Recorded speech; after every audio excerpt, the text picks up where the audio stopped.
అంటే 10వ వచనము 11వ వచనము 12వ వచనం రాశాను నేను. కానీ ఇంకా కిందకి మనం చదువుకుంటూ వెళ్తే నేను ఇక్కడ రాయబడినటువంటి పేరు బట్టి ఈ యొక్క పాయింట్లు ఉన్నాయి. మీరు జాగ్రత్తగా అబ్జర్వేషన్ చేసేదానికి ప్రయత్నం చేయండి.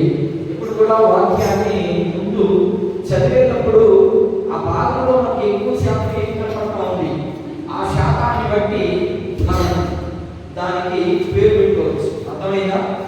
సరే, ఇప్పుడు చదువుదాం. మలాకి గ్రంథము 2వ అధ్యాయం 10 నుండి 12 వచనాలు చదువు. 9 చదువు, బాగా అర్థమవుతుంది. 9వ వచనం కాదు చదువు.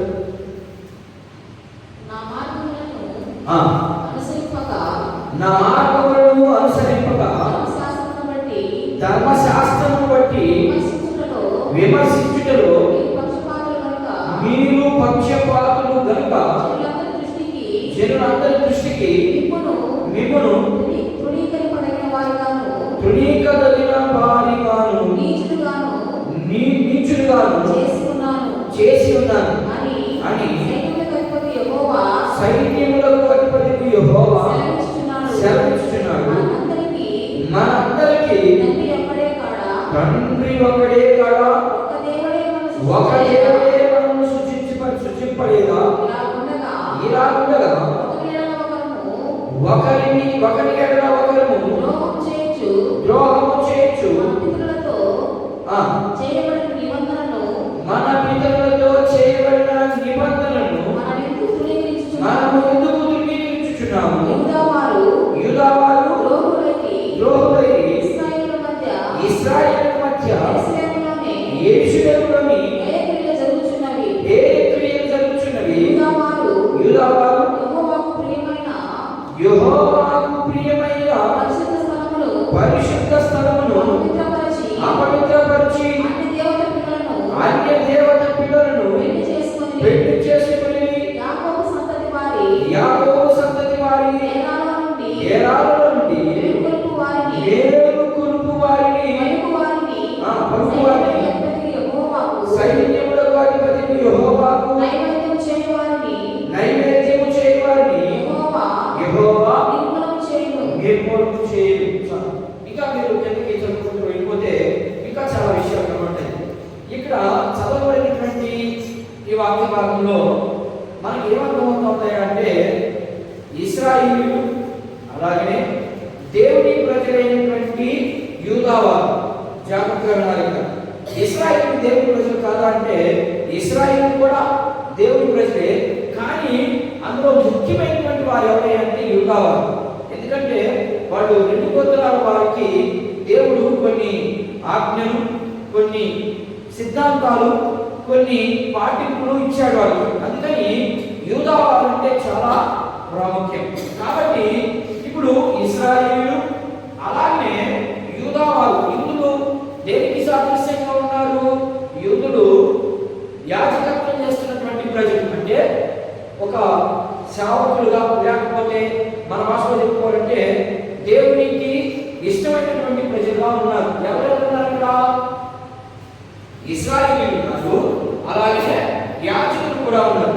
వీళ్ళు ఏం చేస్తున్నారంటే అన్యాయం చేశారని మాట్లాడుతున్నాడు ఇక్కడ దేవుడు. నేరాలు చూపిస్తా ఉన్నాడు. నాకు అన్యాయం చేశారు. ఏ అన్యాయం చేశారు? ఏంటి ఆ అన్యాయం? వాళ్ళు చేసినటువంటి అన్యాయం ఏంటి? ఎందుకు ప్రభువు నష్టపోయాడు? అన్యాయం అంటే నష్టపోవడం కదా దాని అర్థం. ఏమి నష్టపోయాడు అనే విషయాలు మనము తెలియజేసేదానికి నేను ప్రయత్నం చేస్తాను. నేను మొదటిగా దానికి మొదటి భాగంలో ప్రజలపై నేరాలు మోపుట. ఎవరు మోపుతా ఉన్నది ఈ మాటని? దేవుడు ఇశ్రాయేలు మీద, అలాగే దేవుని సొత్తైనటువంటి యాజకుల మీద మోపుతున్నాడు. ఏమిటవి కూడా రాశాను ఇక్కడ, మీకు బాగా అర్థం అవ్వాలి. ఏంటి ఆ నేరాలు అని అడిగితే, ఒకటి అపనమ్మకం. అపనమ్మకం ఏంటి? అపనమ్మకము నేను చెప్తాను. అన్నీ తెలిసి, ఏంటి అన్నీ తెలిసి? జాగ్రత్తగా ఆజ్ఞను తెలిసి ఏమి చెయ్యకూడదో, ఏమి చెయ్యాలో, ఏది వద్దో, ఏది కావాలో ఇవన్నీ ఇశ్రాయేలుకి తెలుసు. అలాగనే ఈరోజు క్రైస్తవుల వారికి కూడా తెలుసు.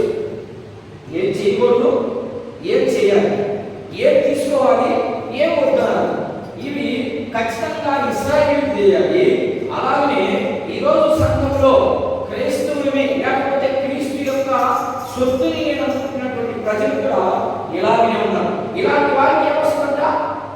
జ్ఞానం మాట్లాడుకోవడమే దేవుడు. మరి నీ మీద నా మీద ఎలాంటి జ్ఞానం మోపాలతో సిద్ధపడిన వాడు దేవుడు? కొన్ని విషయాలు మనం చూద్దాం. వీటిపైన ఎందుకు జ్ఞానం పెట్టాడు దేవుడు? ఏంటి చేసిన పాపం అంటే కొన్ని వచ్చినా మనం చదివి వినిపించడానికి నేను ప్రయత్నం చేస్తాను. అపనమ్మకం. ఏంటి అపనమ్మకం అంటే దేవుడు మనం ఏం చేసినా ఇబ్బంది లేదులే, దేవుడు మౌనంగా ఉన్నాడు కాబట్టి మనం ఏం చేసుకున్నా, మన ఇష్టానుసారంగా ప్రవర్తించినా, మన ఇష్టానుసారంగా ప్రయాణం చేసినా ఈ క్రైస్తవ్యంలో ఏమీ అవ్వదు. ఇది అపనమ్మకం. అర్థమవుతుందా? ఈ అపనమ్మకానికి కారణం ఏంటంటే నేను చెప్తాను. కారణం ఏంటంటే వాడు ఇష్టం వచ్చినట్టు చేస్తాడు. ఏంటంటే హేయమైన క్రియలు అని జరిగించారు. ఇందాక చదివేది హేయమైన క్రియలు అంటే దేవుడికి ఇష్టం లేనటువంటి క్రియలను మనం అర్థం చేసుకోవాలి. ఏంటి వారు చేసినటువంటి హేయమైన క్రియలు అంటే దేవతా స్తంభములను తీసుకొచ్చి దేవుడు ఒక్కడైనా తెలుసు, నేను తప్ప ఒక దేవుడు లేడని చెప్పిన మాట విన్నాను. మనం కూడా వింటున్నాం, నేను తప్ప ఒక దేవుడు ఉండకూడదు, నన్ను తప్ప ఇంకొకటి మీరు ప్రేమించకూడదు అని. అంటే మనం ఎవరిని ప్రేమిస్తున్నాం? ఎవరిని ప్రేమిస్తున్నామా? లోకాన్ని ప్రేమిస్తున్నాం. నన్ను తప్ప ఇంకెవరిని ప్రేమించకూడదు మీరు అన్నాడు. ప్రేమించగలుగుతున్నావా? ప్రేమించలేనప్పుడు మన మీద ఏమొస్తుందంట? శాపం. ఉదాహరణకి వస్తుంది అసలు నిజంగా శాపం వస్తుందా? దేవుడు కదా, ఆయన సృష్టికర్త కదా, నిన్ను నన్ను ప్రాణం పెట్టి రక్షించుకున్నాడు కదా, నిన్ను నన్ను ఆ పాపంలో నిన్ను విడిపించాడు కదా, నిన్ను నన్ను అందరిలాగా కాకుండా ఒక గొప్ప స్థాయి నుంచి నిన్ను సగంలోకి నడిపించి నీకు ఒక పని అప్పగిస్తే నువ్వు ఆ పని సక్రమంగా చేయకపోతే దాన్ని ఏమంటారు?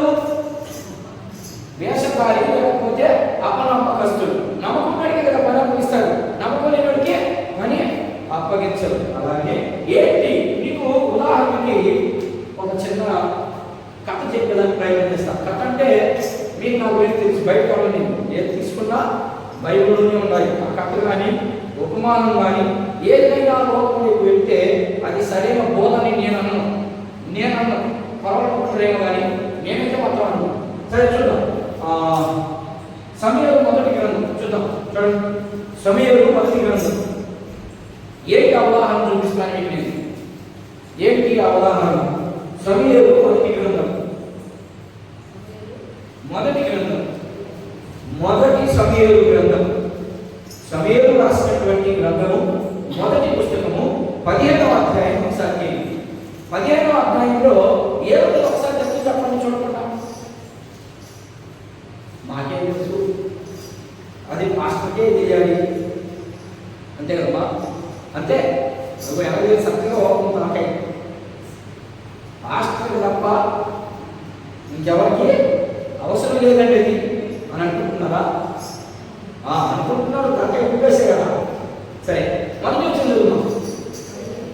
నా 15వ వచ్చింది, 15వ అధ్యాయము మొదటి వచ్చింది. మొదటి రాజుల పుస్తకము 15వ అధ్యాయము 1వ వచనాన్ని మనం చదువు.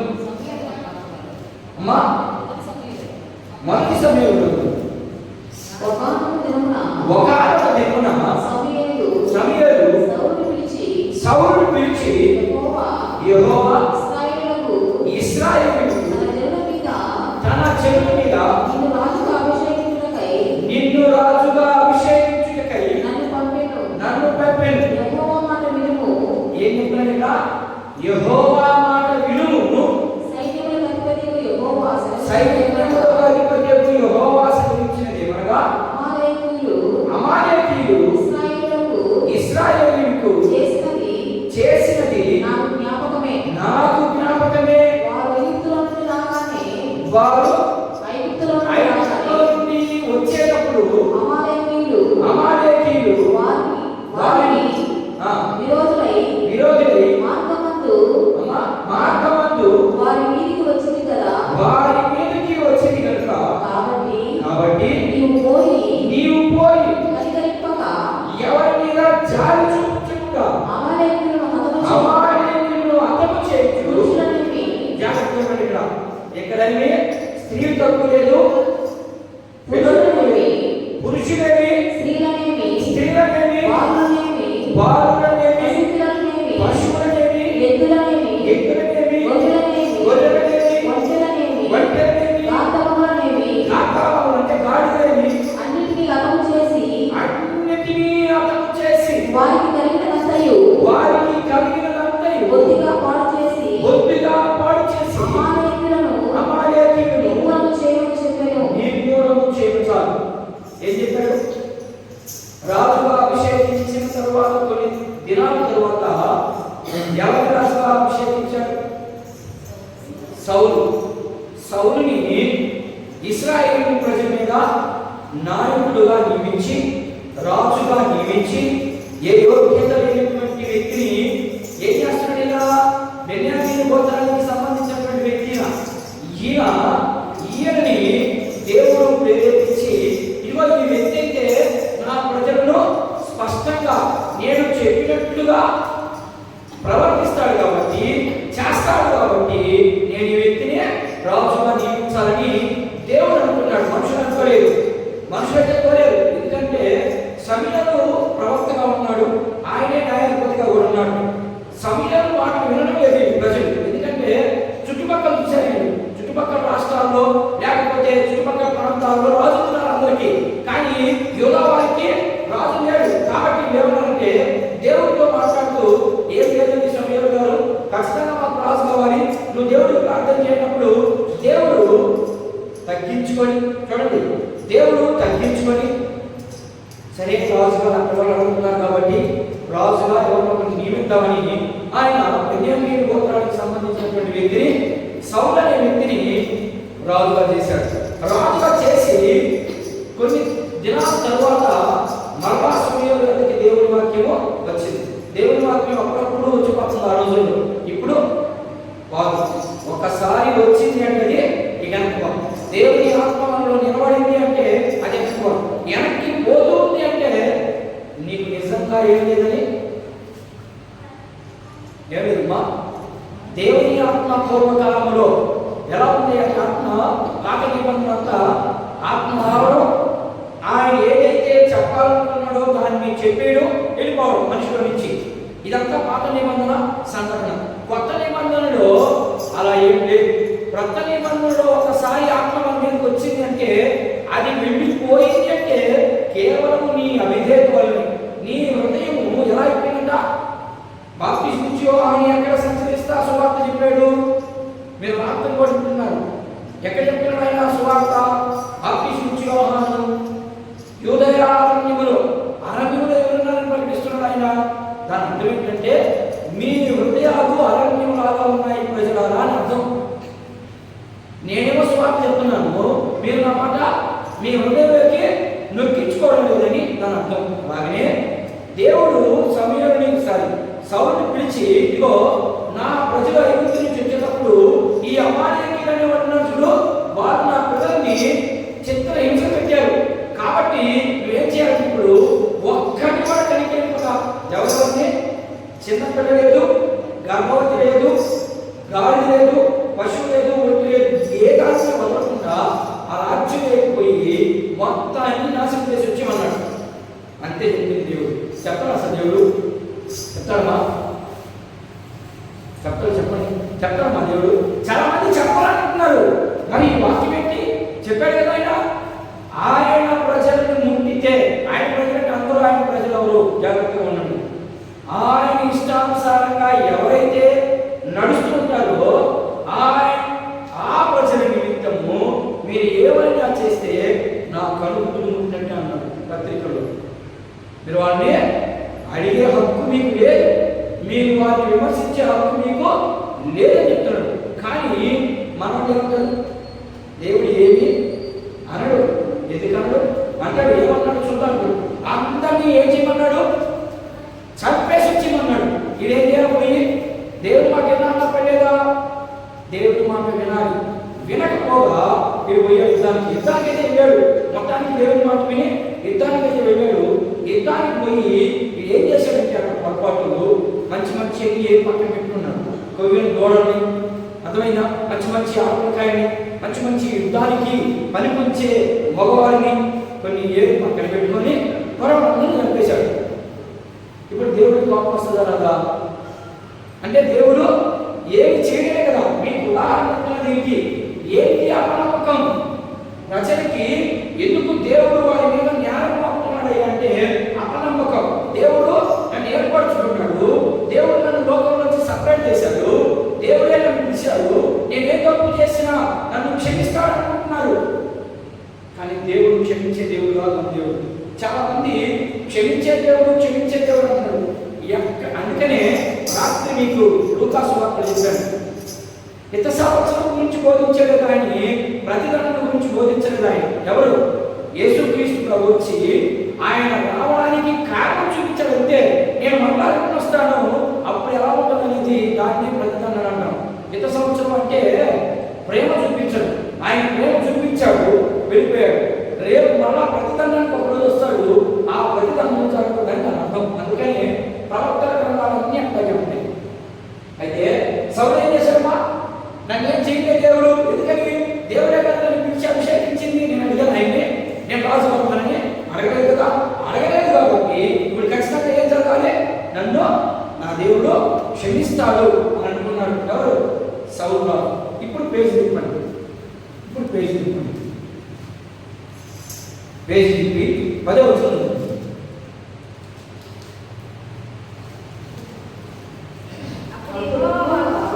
అప్పుడు యెహోవా వాక్కు సమూయేలుకు ప్రత్యక్షమై ఇలాగు సెలవిచ్చెను. సౌలు ఏం చేశాడట? సౌలు నన్ను అనుసరింపక వెనుకకు తీసి నా ఆజ్ఞ అంటే చెప్పండి ఏంటి? నా సరిపడు. ఆజ్ఞ అంటే ఖచ్చితంగా చేయాలని అర్థం. ఆజ్ఞ అంటే ఇది చేయకూడదు అనేది ఆజ్ఞ కాదు. అది అర్థం కాదు. ఇది చేయకూడదు అనేది ఆజ్ఞ కాదు. ఆజ్ఞనా? ఖచ్చితంగా ఆజ్ఞనమ్మా, ఆజ్ఞ.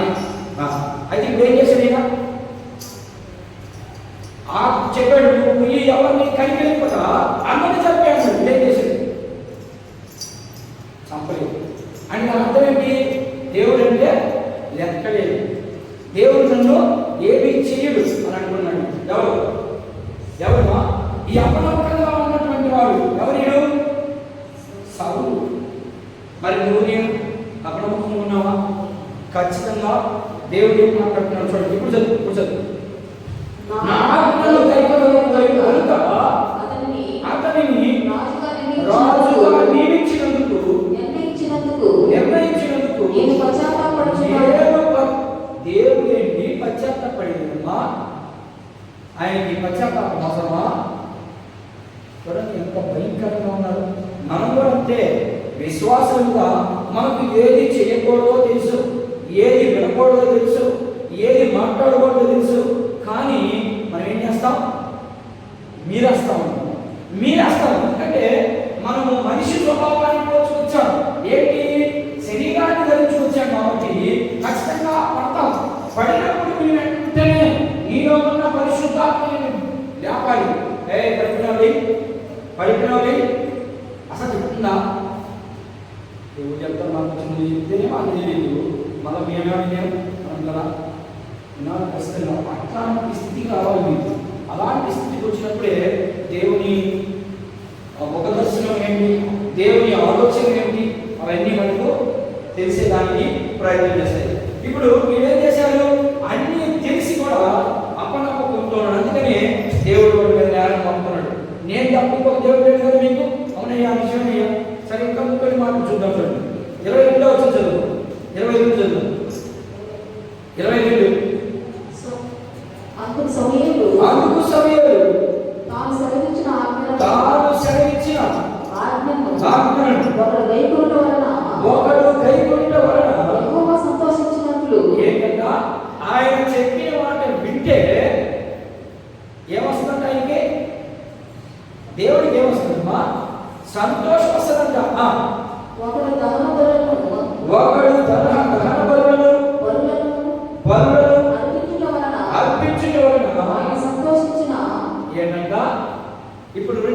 కనబడ్డాయి. ఆయన అర్థమవుతుందని చెప్పేది. రెండు మాటలు కనబడుతున్నాయి. ఏమి మాటలు కనబడ్డాయి? ఒకడు దేవుని మాట వినినప్పుడు నాకు సంతోషం వస్తుంది, ఒకటి. రెండో మాట ఏం కనబడుతుందంటే వాడు అపనమ్మకంగా ఉండి బలులు అర్పించిన వ్యర్థమే, నైవేద్యం అర్పించిన వ్యర్థమే. అంటే దాని అర్థం ఏంటి? దేవుని మాట వినడమే ముఖ్యం. నువ్వు తప్పు చేస్తావా లేక ఇంకొకటి చేస్తావా అది అవతల సంగతి. నువ్వు దేవుని మాట వినగలుగుతున్నావా? దేవుని మాట నువ్వు నేను వినగలిగితే మన తప్పుల్ని ఏం చేస్తాడంటే ఆయన చూసి చూడటం పెట్టేస్తాడంట. సింపుల్.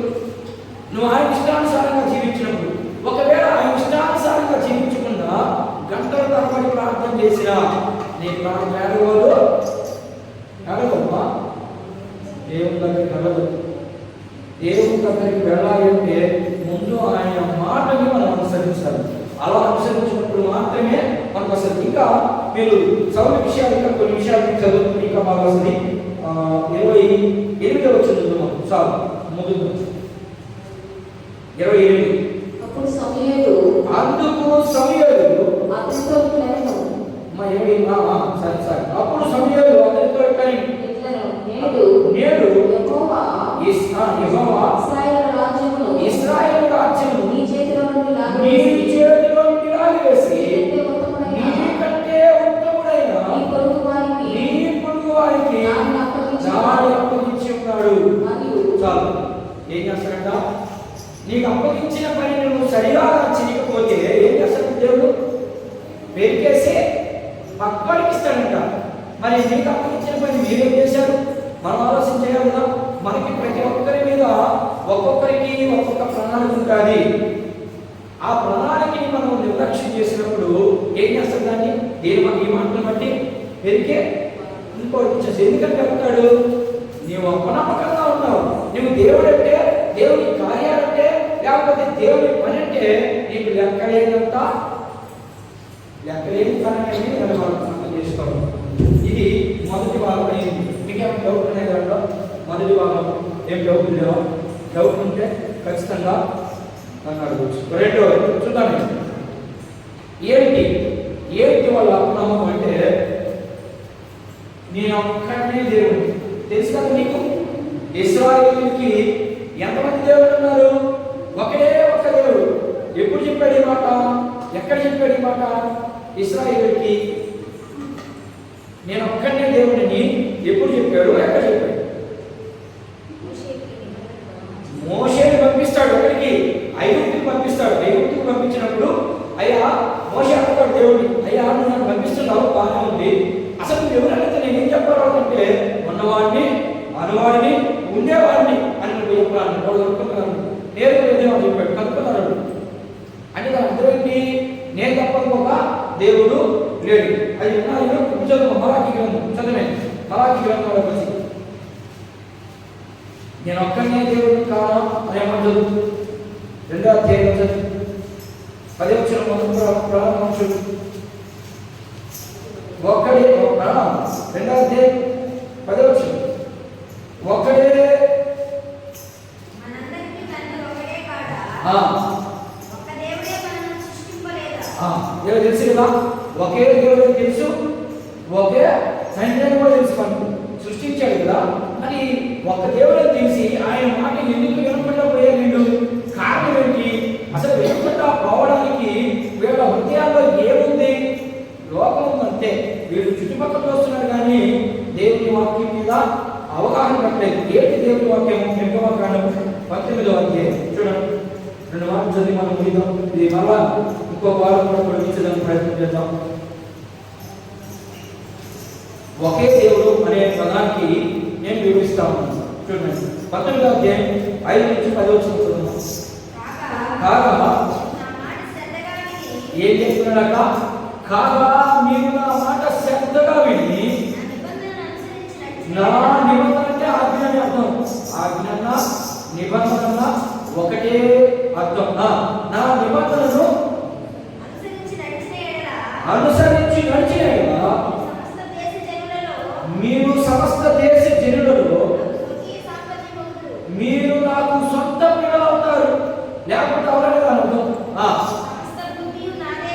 సమస్త భూమి నాదే కదా.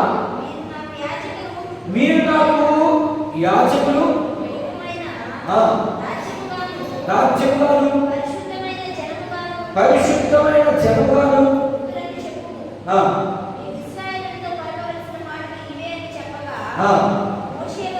మోషే వచ్చి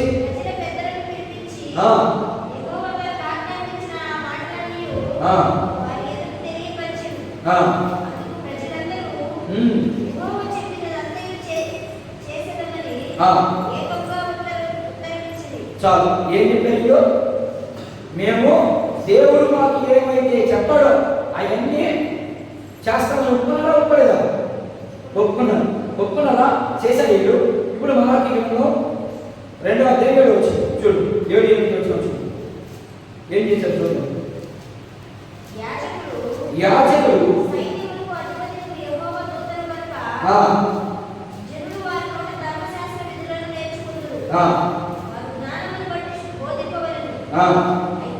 అయితే మీరేం చేశారంట? ఇప్పుడు మీకు ఏమర్థమైంది చెప్పండి. ఇంట్లో ఒక ముక్క చెప్పండి నాకు. మీకు ఏమర్థమైంది? యాజకులు చేసే పని ఏంటి? బోధ చేయడమే వాళ్ళ పని. ఇప్పుడు వాళ్ళు ఏం చేశారు? దేవుడు ఇస్తున్నారు చేస్తున్నారు. వీళ్ళు చేయకపోగా దాన్ని ఎలా మారుస్తున్నారు? ఆడే ఉంటుందా? మీరు వారి నోట ధర్మశాస్త్రం నేర్చుకుందరు, వారి జ్ఞానమును బట్టి బోధింపవలెను. వారికి దేవుడు అప్పగించిన దాన్ని బోధించు. అలాగైతే చదువు. ధర్మశాస్త్ర విషయంలో ఏం చేశారు వీళ్ళు? అనేకుల్ని అభ్యంతరపరిచే విధంగా బోధించారు. అది వాళ్ళు చేసిన తప్పులు. అందుకని మలాకి ద్వారా దేవుడు యాజకుల మీద, తన ప్రజల మీద జ్ఞానానికి మోపడానికి కారణం ఏంటంటే వాళ్ళు ఇష్టం వచ్చినట్టుగా చెప్తున్నారు. ఏమని? గుడ్డిదాన్ని ఏమైనా ఇచ్చి దేవుడికి ఏమి ఇచ్చినా తీసేసుకుంటాడు. దేవుడికి ఏం తీసుకోడు. ఆడ శ్రేష్టమైన బలి కావాలని ఆయన అడుగుతున్నాడు. మరి మనం గుడ్డిది 2 చెప్పాలి. ఎంత? 2 నిమిషాలు బయటకు వచ్చేస్తాం. 3 నిమిషాలు వచ్చేస్తాం. ఎట్లా పోతుంది? అది గుడ్డిది నా దృష్టిలో. శ్రేష్టమైంది కనీసం ఒక 15 నిమిషాలు అయినా అవసరం ఉంది. ప్రయాణ వాతావరణం వస్తుంది. అట్లాంటప్పుడు భగవానికి స్తోత్రం పోతా ఉన్నాడు అంతే. ఎందుకని? పరిస్థితి అలాంటిది. ఆ బస్సు పోతే ఇంకెక్కువ బస్సు. అలాంటప్పుడు చేయొచ్చు. ఇంటికా లక్ష్యంగా తిరిగి పడుకునేటప్పుడు మాత్రం చేయకుండా పడుకునేట్లా? అది గుడ్డిది అని దాని అర్థం. గుడ్డిది పాటలు. ఆ పాటలు పోయిన తర్వాత అటు మోకాలు వేస్తారు. అంతే ఆవిడ వేసేస్తారు. ఏమన్నా ఆవిడ ఏదో మాకు కాదు.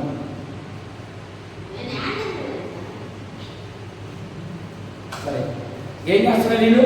మా 9వ వచ్చిన చదువు. 9వ వచ్చిన చదువు.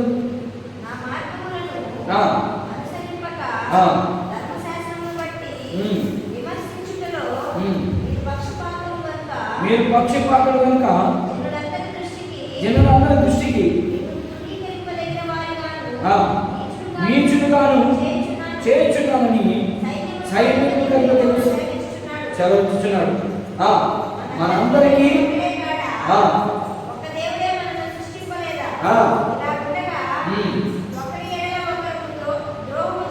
చాలు. ఏం చేస్తున్నారు? వీళ్ళు ఇష్టం వచ్చినట్టుగా చేస్తా ఉన్నారు. దీన్ని విశ్వాసి దీంట్లో నుంచి మనం ఏమి నేర్చుకోవాలి? విశ్వాసిగా 2 విషయాలు చెప్పాను. గుడ్డిదాన్ని మనం చేయకూడదు విశ్వాసిగా. ఇప్పుడు ఇంకొక పాయింట్ ఏంటంటే యెషయా గ్రంథం 43వ అధ్యాయం 1వ చూడండి. మనం ఏం చేస్తున్నాం?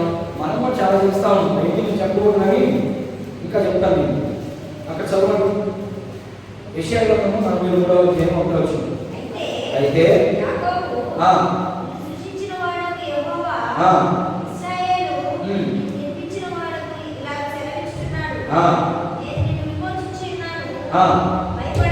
భయపడకు. ఏంటంట? సొత్తుని ఆయన సొత్తు ఎవరైనా ఖర్చు పెట్టుకున్నా? ఆయన సొత్తుని ఎవరైనా ఖర్చు పెడతారా? ఖర్చు పెడుతున్నారని దాని అర్థం ఏంటి? ఆయన సొత్తు ఉంది, ఆయన సొత్తు ఎవరైనా ఖర్చు పెట్టగలరా? ఏ చెప్తారు చూడండి. అక్కడ బాగా వినండి. ఆయన సొత్తుని ఖర్చు పెడుతున్నాడు అంటే దానికి ఏం లేదని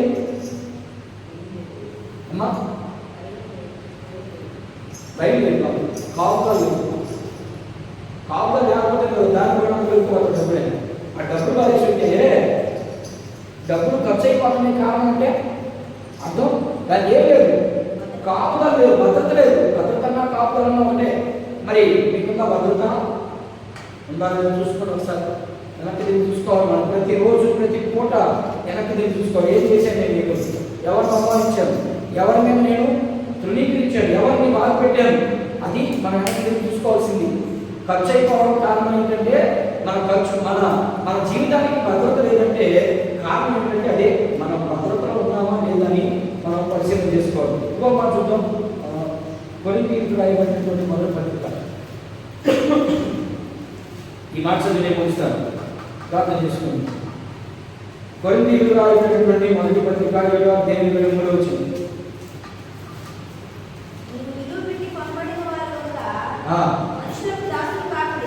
ఏం చేయమంటున్నామా? ఈ మాట చదవండి అందరూ. ఏం చెప్పాడు పౌలు కొరింథీ సంఘానికి? మీరు విలువ పెట్టి కొనబడ్డారు. మీరు ఎవరికి దాసులు అవ్వకూడదు? మనుషులకు దాసులు. మనం ఏమవుతాము? వాడికి మనం ముందు దాసులు అయ్యేది. మీరు మనుషులకి దాసులు అవ్వకూడదు. సహోదరులారా, ప్రతి మనుషులను ఏ స్థితిలో పిలువబడినో ఏ స్థితిలో పిలువబడ్డా మనం? పాపంతోనూ శాపాలతోనూ అపరాధంతోనూ అలాగనే మనం పిలువబడ్డాం. పిలువబడిన తర్వాత మళ్ళీ ఏం చెప్తున్నాడు ఆయన? ఆ స్థితిని జ్ఞాపకం చేసుకుంటా ఉండండి మీరు. అంటే పాత జీవితాన్ని మీరు ఎలాంటి పాత జీవితంలో వచ్చారో అలాంటి ఉన్నాయా మీలో? నాలుగు వచ్చిన తర్వాత కూడా అవి బాగొట్టుకోవడమే అర్థం. మీ పాత జీవితాన్ని ఒకవేళ నాలో అలాంటి స్వభావం ఏమన్నా కనబడుతుందా? పాత జీవితంలో చాలా చేసి ఉంటాం మనం. అలాంటి స్వభావం ఇప్పుడు కనబడుతుందా? సంఘంలో క్రీస్తు రక్తం ద్వారా కడగబడిన తర్వాత అలాంటి పరిస్థితి నా జీవితంలో ఉందా? ఉంటే దాన్ని ఏం చేయాలి? చదువుతా దేవునితో సహవాసం కలిగినప్పుడు ఏం కనబడు? నీలో ఏం కనబడమ్మా? పాత జీవితంలో ఉన్నటువంటి రోగం మారిన బతుకు కనపడదనే నా ఇంకా ఇంకా చదువు.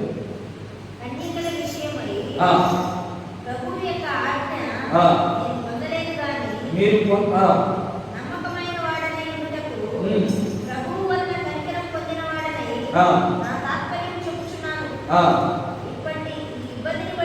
ఇప్పటి ఇబ్బందిని బట్టి పురుషుడు తానున్న స్థితిలోనే ఉండుట మేలని తలంచుచున్నాను. ఏం చెప్తున్నాడు ఇక్కడ? చూడండి, నేను ముగిస్తాను.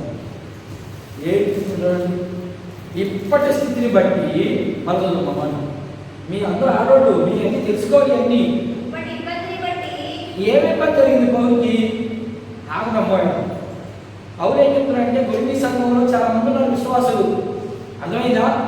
సంఘంలో ఉన్నటువంటి విశ్వాసంతో ఏం మాట్లాడుతున్నాడంటే ఎప్పటి కాలాన్ని బట్టి. ఎప్పుడు ఈ పత్రిక రాయబడింది? ఈ పత్రిక ఏ సంవత్సరం రాయబడింది అని చెప్పాను నేను మీకు. గుర్తులేదా? గుర్తులేదుమా? ఎవరు గుర్తులేదు? 45 నుండి 52 మధ్యలో రాయబడింది పుస్తకం. ఎప్పుడనేది మనకు తెలియదు. ఆ సంఘంలో ఉన్న విశ్వాసంకి అప్పుడు దాన్ని బట్టి ఏం చెప్తాడు? ఇప్పటి కాలమును బట్టి